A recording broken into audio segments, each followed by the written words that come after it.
Bueno, muchas gracias a todos y a todas por estar. Yo voy a ahorrarme y ahorrarle a todos la referencia individual a cada una de las autoridades que hoy nos acompañan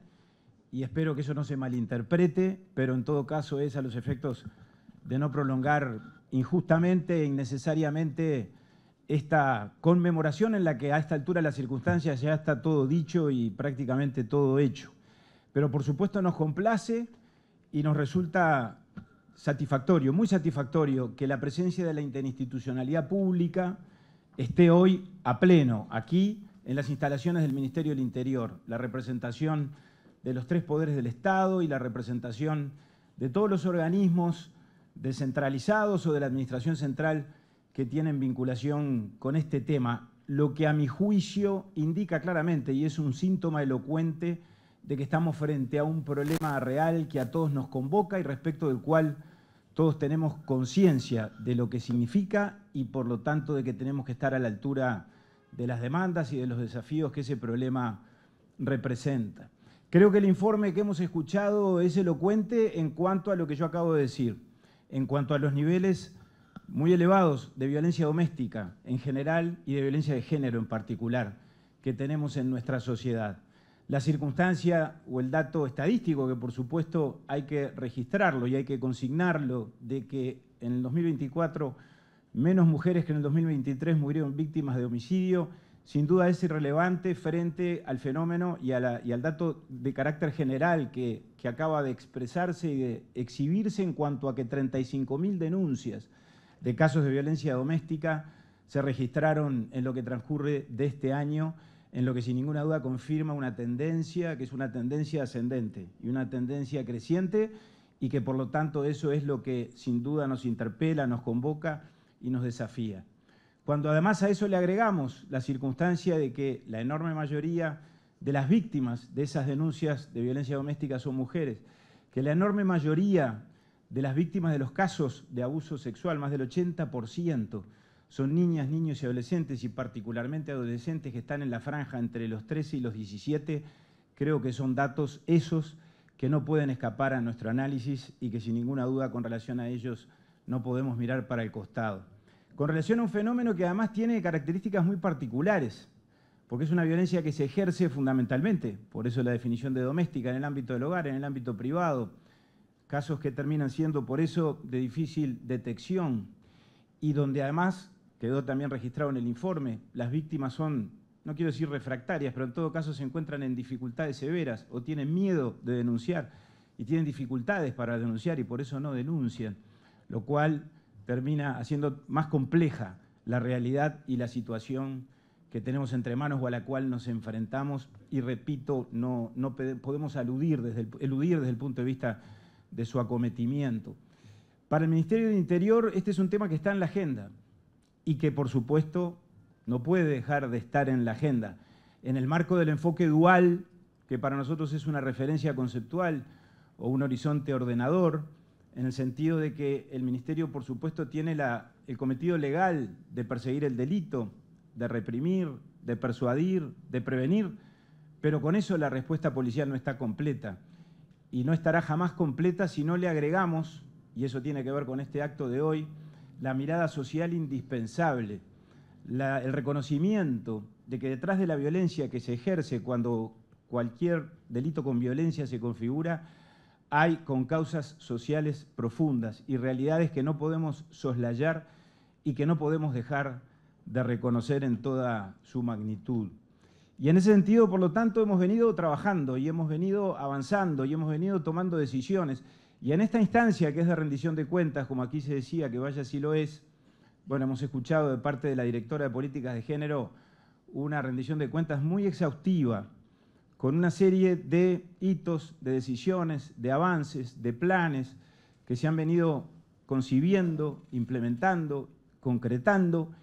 y que en algún sentido, a mi juicio, abonan o fundamentan este temperamento institucional y esta definición que yo acabo de expresar muy clara y muy categóricamente y que me interesa, por lo tanto, que quede claramente establecida. Y en ese sentido, yo no voy a repetir todo lo que dijo Angelina, pero sí debo agradecer y reconocer todo lo que se ha venido haciendo, desde el mando político por parte de las autoridades y de los funcionarios policiales y de los jefes de policía y de los directores de las distintas unidades especializadas, y muy particularmente porque le cupo el ejercicio del liderazgo con relación a estos temas por parte de la Dirección de Políticas de Género. En lo que fue un crecimiento institucional continuo desde el año 2020, cuando esta dirección se creó, que a partir de allí incorporó recursos humanos, que a partir de allí avanzó, como lo decía Angelina, en la especialización y la capacitación de sus cuadros, que a partir de allí contribuyó e impulsó y excitó el celo del mando político en cuanto al desarrollo de las distintas comisarías especializadas de las que nos hablaba la directora general, las comisarías de violencia doméstica y de género, que en este momento son 58 a lo largo y ancho del país y que 17 de ellas en estos últimos años fueron inauguradas o reinauguradas. Las que se inauguraron o reinauguraron más recientemente, destaco la de Nueva Palmira y la de Las Piedras, que en lo que respecta al programa de tobilleras, claramente ha habido una apuesta enfática a partir de un trabajo interinstitucional, por supuesto con el Ministerio Público y con el Poder Judicial, pero destaco fundamentalmente, más allá de los aspectos presupuestales, porque hubo una duplicación del presupuesto, este año se van a invertir cerca de 240 millones de pesos, hubo casi una duplicación de los dispositivos, de los 1.200 que teníamos en el año 2020 a los 2.300 que tenemos hoy. Pero por encima de eso me parece mucho más relevante destacar la gestión y la labor eficaz y eficiente llevada adelante con enorme sensibilidad por el particular desafío que implica la realidad que está detrás del uso de cada electrónico, en cuanto a advertir que la tobillera es un dispositivo para garantizar la eficacia de una medida cautelar, pero que por definición debe ser transitorio su uso y que por definición, por lo tanto, tenemos que ser eficientes a la hora de su administración, no solo desde el Ministerio del Interior, sino en el ámbito de esa comisión interinstitucional que existe y que el Ministerio del Interior coordina y que integramos distintos organismos a los efectos, repito, de que este dispositivo no termine siendo revictimizante, sino que en todo caso cumpla con esa labor de protección a la que yo hacía referencia. Y tenemos ahora el desafío de dar un paso más en cuanto a la aprobación de esa guía o de ese protocolo para el mejor uso y la mejor aplicación de este programa de tobilleras, que ya ha sido aprobado por la directora de InMujeres o por InMujeres, que ya ha sido aprobado también por la Fiscalía General de la Nación, que estamos en conversaciones con el Poder Judicial para poder aprobarlo rápidamente. El Ministerio de Salud Pública también ha dado su consentimiento y que nos va a permitir, repito, seguir avanzando en el camino de contener y en el camino de promover y en el camino de garantizar la situación de aquellas mujeres que están sometidas a la circunstancia trágica de la violencia de género y de la violencia doméstica. Y como esto, por supuesto, tenemos que hablar de lo que ya dijimos, de los más de 12.000 funcionarios policiales capacitados a lo largo del periodo y de las distintas guías que se han venido generando, que a mi juicio dan la pauta también de una política de actualización de la cultura institucional, referidas esas guías a la violencia contra la mujer, pero referidas también a la violencia hacia niñas, niños y adolescentes en el marco de la cooperación internacional de la que nos hablaba Angelina, tanto con UNFPA como con UNICEF, en lo que respecta a los casos de abuso sexual hacia niños, niños y adolescentes. Ha habido avances que yo consideraría o catalogaría de históricos, desde el punto de vista, repito, de la actualización o de la adaptación a los nuevos tiempos de los funcionarios policiales en cuanto al tratamiento de situaciones que requieren un abordaje y una respuesta especial con relación a la situación a la que nos enfrentamos cuando un niño es abusado, cuando un niño sufre violencia doméstica o cuando se encuentra por las más diversas causas en una situación de vulneración. Y por supuesto también hay que agregar, porque es parte de todo esto, aunque muchas veces se lo invisibiliza, la realidad del sistema penitenciario, en la cual, vaya si el enfoque dual también ha llegado, y en lo que respecta a las oportunidades de rehabilitación, y en el acceso a la educación, y en el acceso al deporte, las mujeres privadas de libertad también, en ese sentido, han sido contemplada su situación en cuanto a eliminar o acortar las brechas que también en el ámbito del sistema penitenciario y a la hora de los distintos procesos de reinserción y de rehabilitación teníamos con anterioridad y ahora estamos haciendo un esfuerzo importante por superar, como lo señalaba muy bien y lo recordaba la directora general. Así que por todo eso, lo que queremos fundamentalmente, repito, es agradecer y reconocer. Esto lo hemos hecho todos, pero por supuesto no alcanza, porque los desafíos son muy grandes y porque ese problema real al que yo me refería al principio de esta intervención tiende más bien a crecerse. Y eso tiene que ver con características de nuestra sociedad que tampoco podemos soslayar en el análisis y que tenemos que reconocer y que tenemos que advertir.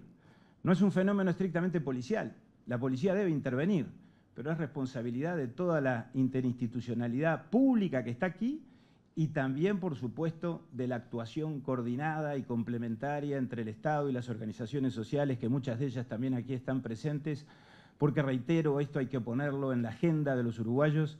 a los efectos de enfrentar este problema de una forma que en tal caso sea digna o coherente con lo que ha sido la mejor tradición de nuestro país en cuanto al respeto de los derechos humanos y en cuanto a la plena vigencia de las normas constitucionales y más modernamente del derecho internacional humanitario que está incorporado a nuestro sistema jurídico a través del artículo 72 de la Constitución. Así que creo que en esta oportunidad vale la pena detenerse a hacer estas reflexiones, porque en todo esto, sin duda, más allá de las medidas concretas, de los dispositivos concretos, de los programas materiales que son indispensables, los que dije y otros tantos más, hay una tarea que es de carácter cultural, que es de sensibilización, que es de capacitar y por lo tanto formar a los funcionarios y a los agentes y a los operadores de los más diversos organismos públicos y privados, pero que sin ninguna duda es también de generar conciencia entre nuestros compatriotas. Este no es un tema solo de quienes están en el gobierno o en la administración, o solo de quienes están en el ámbito del trabajo social. Este es un tema de cada uruguaya y de cada uruguayo, más allá de que a ese uruguayo o a esa uruguaya le toque o le haya tocado vivirlo directamente o en carne propia, porque en definitiva, cuando estos números nos notificamos de ellos, tenemos que advertir que están condicionando y calificando el tipo y el estilo de convivencia y de sociedad en la que todos vivimos.